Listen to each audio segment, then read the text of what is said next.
Ішкі істер министрлігі есірткі қылмысына қарсы іс-қимыл департаменті Батыс Қазақстан облысының полициясымен және көліктегі полициямен бірлесіп, прокуратураның үйлестіруімен құрамында көкнәр сабаны мен апиынның қоспалары бар тағам көкнәрінің шетелден жеткізілу арнасының жолын кесу бойынша кең ауқымды арнайы операцияны аяқтады. Жедел тергеу топтары Орал, Ақтөбе, Шымкент және Алматы қалаларының аумағында Алматыда апиын көкнәрін сатып алып, оны еліміздің батысында сатқан 8 адамды ұстады. Есірткі трафигін Шымкент қаласының 50 жастағы тұрғыны ұйымдастырған. Ол Ақтөбе мен Оралдағы 4 дүкеннің иесі болып шықты. Сол арқылы күдікті есірткі жасауға арналған көкнәр сабаны мен өнеркәсіптік еріткішті сатқан. Полиция бір мезгілде Астана, Алматы, Орал, Шымкент, Ақтөбе, Қостанай, Көкшетау, Рудный қалаларында 35 тінту іс-шараларын жүргізіп, күдіктілерді ұстады. Орал қаласында жүргізілген тінту барысында 2 дүкенде 13 қап кептірілген көкнәр сабаны, еріткіші бар қораптар, таразылар, есірткі саудасынан алынған ақша ағындары тіркелген кассалық журналдар тәркіленді.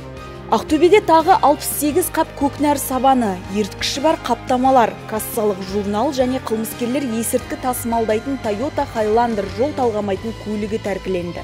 Шымкентте қылмыстық бизнесті ұйымдастырушы ұсталды. Оның үйінен есірткі саудасының қаржы ағындары тіркелген 6 кассалық журнал, 5 қап кептірілген көкнәр сабаны, Toyota Land Cruiser Prado 150 маркалы жол талғамайтын автокөлік, сондай-ақ DAF маркалы ауыр жүк көлігі табылды. Алматыда қылмыстық топ мүшелерінің бірі жалға алған қойма үй жайларына тінту жүргізілді. 22 тоннадан астам көкнәр сабаны, сондай-ақ BMW X5 жол талғамайтын көлігі табылып тәркіленді. Бір мезгілде көлік полициясы Астана, Алматы, Қостанай және Рудный қалаларында апиын көкнәрін сату бойынша ортақ отбасылық қылмыстық бизнесті жолға қойған 7 фигурантты ұстады.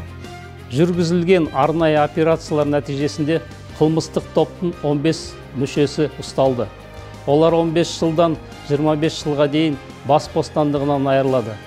104 тоннадан астам көкнәр сабаны, 600-ден астам тропикамид және мидекс дәрілік препараттарының бөтелкелері, шамамен 5 миллион теңге, 4 қымбат жеңіл автокөлік және DAF ауыр жүк көлігі тәркіленді.